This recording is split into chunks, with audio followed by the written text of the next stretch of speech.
Hello guys, कैसे हो। आशा करता हूँ सभी स्वस्थ और ठीक होंगे। लगातार वीडियो पाने के लिए चैनल को सब्सक्राइब और लाइक एवं शेयर करें। कक्षा 9 गणित प्रश्नावली 1.1, इसमें उदाहरण नंबर 1, सत्य और असत्य बताओ और कारण भी दो। आई प्रत्येक पूर्ण संख्या एक प्राकृत संख्या होती है या नहीं होती है। तो सबसे पहले हमें इसमें यह जानना है कि पूर्ण संख्या क्या होती है। पूर्ण संख्या पूर्ण संख्या जो होंगे वो कौन से हो जाएंगे आपके 0, 1, 2, 3 और डैश अनंत तक हो जाएंगे। प्राकृत संख्या क्या होती है।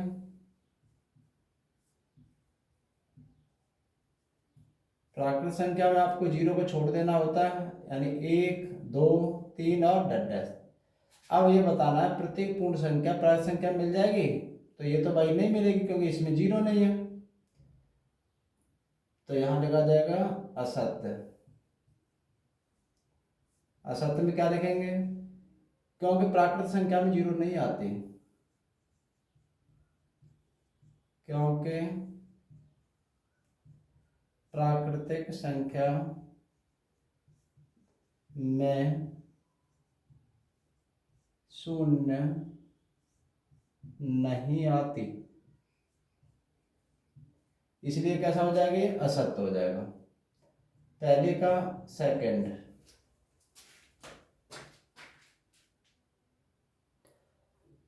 का सेकंड, प्रत्येक पूर्णांक की परमेय संख्या होती है या नहीं होती है। तो सबसे पहले पूर्णांक के बारे में जानना है।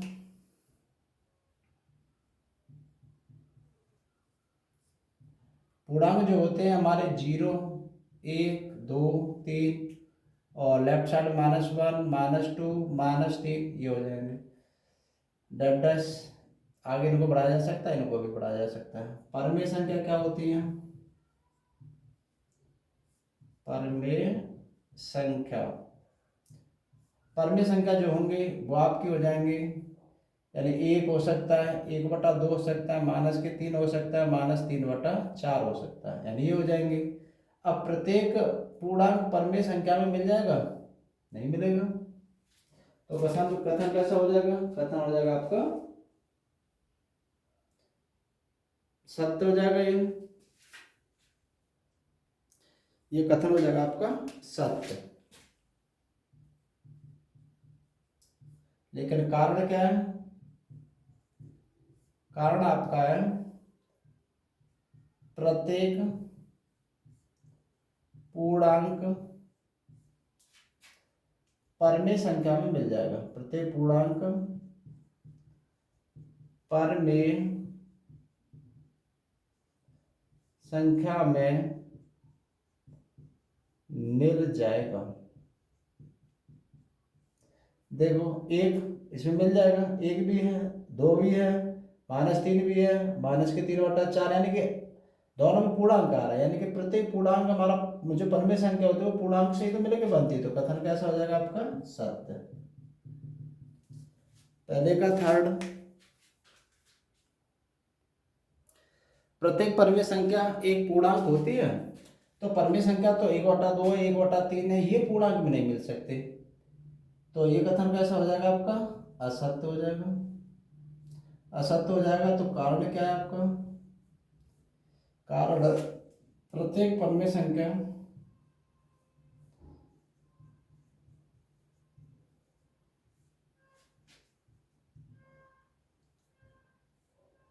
पूर्णांक में नहीं मिल सकती।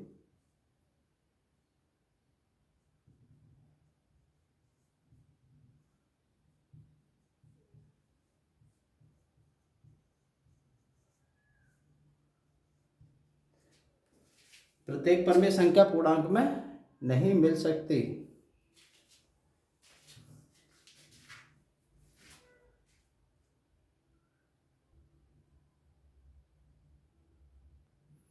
उदाहरण नंबर 2, 1 और 2 के बीच की 5 परमेय संख्याएं ज्ञात करो। तो इसे ध्यान से समझना, इसमें कई तरह के क्वेश्चन दे रखे हैं। आप 1 को कैसे लिख सकते हो, 1 जो है उसे हम ऐसे लिख सकते हैं कि 1 × 6 और बट्टे 6 ऐसा लिखा जा सकता है। यानी कि इसको लिख सकते हैं 6/6। और 2 को आप कैसे लिख सकते हो भाई, 2 को हम लिख सकते हैं 2 × 6/6, यानी कि क्या लिखा जा सकता है 12/6। बात तो एक ही है। अब कह रहा है कि 6/6 और 12/6 के बीच 5 परमेय संख्या, मतलब प्रश्न ये से लिख देता तो बहुत आसान बन जाता। अब इसके लिए थोड़ा लॉजिक लगाना है हमें। सबसे पहले 5 संख्या पूछ रहा है तो एक संख्या बढ़ा के गुणा भी कर सकते हो आप, 10 से भी गुणा कर सकते हो, 20 से भी गुणा कर सकते हो। तो हमने किससे गुणा किया है, 6 से गुणा किया। अब बताना है 6/6 और 12/6 के बीच 5 परमेय संख्या।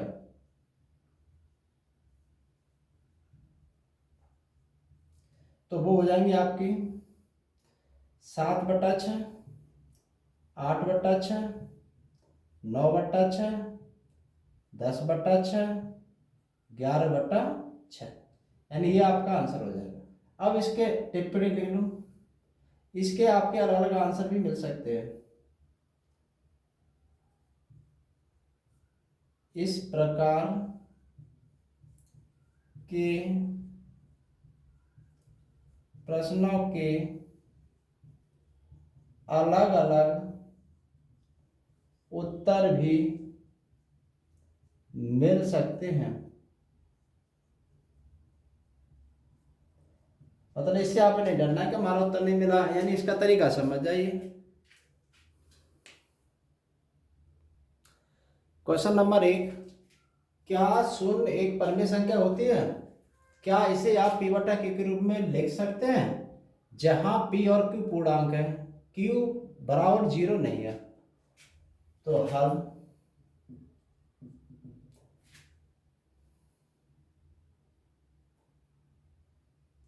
तो सबसे पहले हम लिख सकते हैं 0। क्या 0 एक परमेय संख्या, तो इसके नीचे हम 1 लगा सकते हैं। तो ये कैसे हो जाएगी, p/q, भाई p/q के रूप में है। जो संख्या p/q के रूप में होती है उसे परमेय संख्या बोलते हैं। हाँ, यहाँ लिखा जाएगा हाँ 0 एक परमेय संख्या है।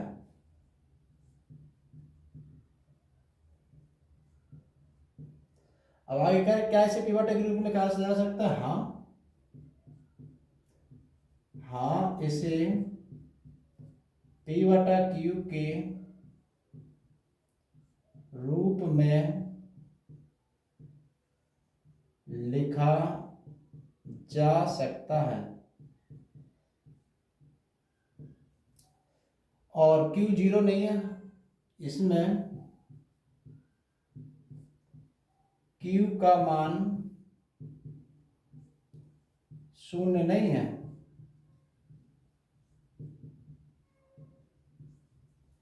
क्वेश्चन नंबर 2, क्वेश्चन नंबर 2, 3 और 4 के बीच में 6 परमेय संख्या ज्ञात करो। तो वही जो एग्जाम्पल बताया उस तरीका से करना है। हम 3 को कैसे लिख सकते हैं? 3 को लिखा जा सकता है 3 गुणा, आप देखो 6 संख्या पूछ रहा है, 7 से भी गुणा कर सकते हो, 8 से भी गुणा कर सकते हो।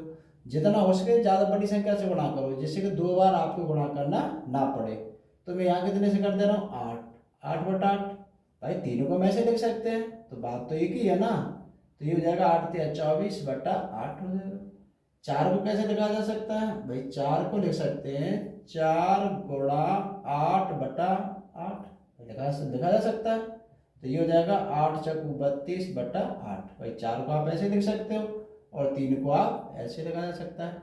अब बताना 24/8 और 32/8 के बीच 6 परमेय संख्या बताना है। 24/8 और 32/8 के बीच 6 परमेय संख्या। तो वो हो जाएंगी आपकी 25/8, 26/8, 27/8, 28/8, 29/8 और 30/8। तो कितनी हो जाएंगी आपकी संख्या? 6। तो यही आपका क्या हो जाएगा? आंसर हो जाएगा। क्वेश्चन नंबर 3, 3/5 और 4/5 के बीच 5 परमेय संख्या ज्ञात करो। उसी तरीका से इसे भी करना है। सबसे पहले 3/5 को लिखेंगे। अब 3/5 को हम कैसे ले सकते हैं भाई? 3/5 गुणा, भाई 5 संख्या पूछ रहा है तो 7 से गुणा करो, 5 से गुणा करो, तो मैं कितने से गुणा कर दे रहा हूँ? 7 से कर दे रहा हूँ। चलो 7/7, भाई 7 से 7 घटे 3/5, ये हो जाएगा 7 या 21 और बटा 35, ये बन जाएगा। 3/5 को हम ऐसे लिख सकते हैं। ऐसे आगे 4/5, 4/5 गुणा 7/7, तो ये हो जाएगा 28/35। अब हमें जो बताना है वो बताना है 3/5 और 4/5 के बीच 5 परमेय संख्या। अब ऐसे लिख सकते हैं, तो ये माना जाएगा यानी 21/35 और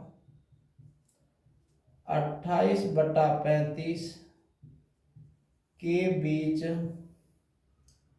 5 परमेय संख्या।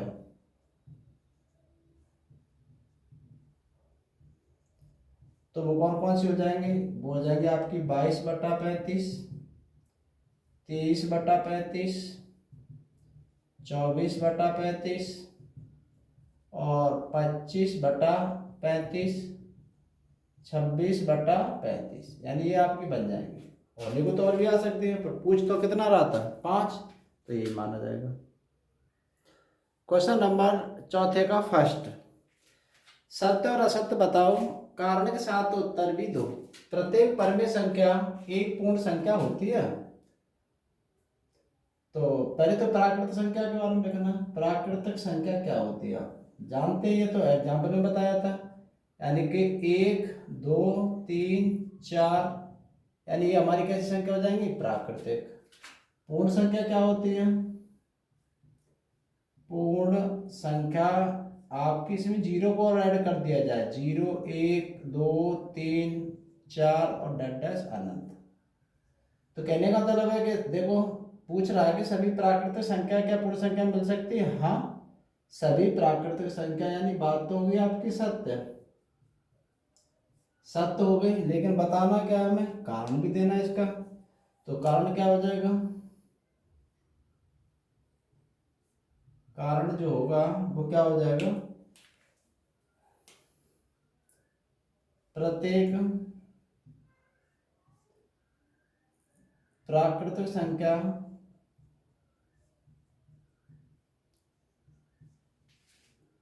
पूर्ण संख्या में मिल सकती है।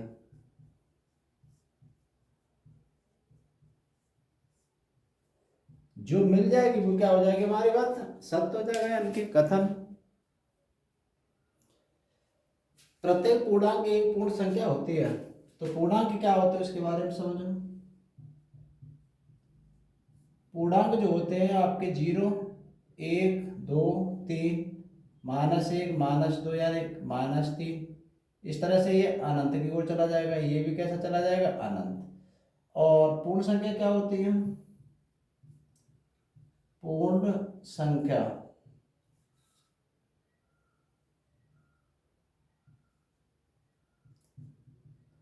0, 1, 2, 3 और डैश डैश। अब देखो पूर्णांक इसमें नहीं मिल पा रहे हैं, नेगेटिव संख्या है नहीं, इसमें केवल पॉजिटिव ही है। तो बात कैसे हो जाएगी? असत्य हो जाएगी। और कारण क्या हो जाएगा?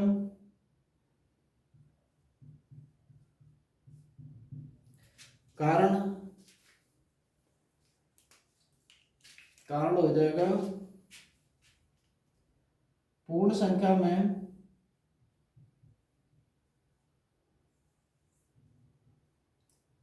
पूर्ण संख्या में ऋणात्मक संख्या नहीं मिल सकती।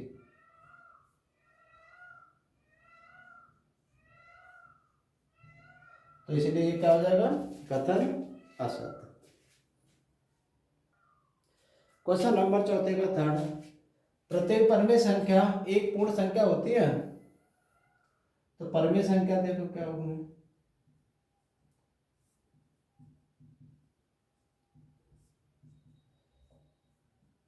जैसे आप 1/3 लिख सकते हो, माइनस के 3 लिखा जा सकता है, 4/3 लिख सकते हो। तो इस तरह से आप परमेय संख्या मतलब लिख सकते हैं। पूर्ण संख्या क्या होती है, पूर्ण संख्या, पूर्ण संख्या में क्या लिखा जाएगा, 0, 1, 2, 3, 4 डैश डैश अनंत तक। अब परमेय संख्या देखो, यहाँ 0 है, कैसे मिल जाएगा, 0 तो मिल सकता है, लेकिन एक नहीं मिल पा रहा, 1/3 मिल जाएगा, नहीं मिल पा रहा, तो कथन कैसा हो जाएगा, ये असत्य, असत्य तो हो जाएगा। लेकिन कारण क्या रहेगा इसका, कारण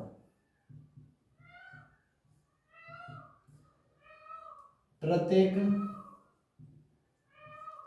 परमेय संख्या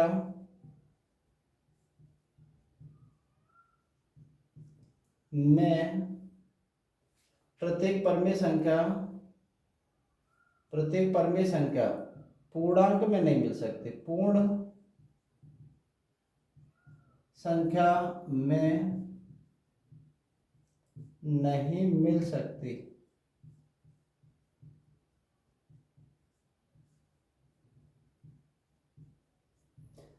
तो इस तरह से वीडियो को अच्छी तरह से समझना है, तो लास्ट तक वीडियो को देखें और चैनल को सब्सक्राइब, लाइक और शेयर करें। लास्ट तक वीडियो देखने के लिए धन्यवाद। All the best.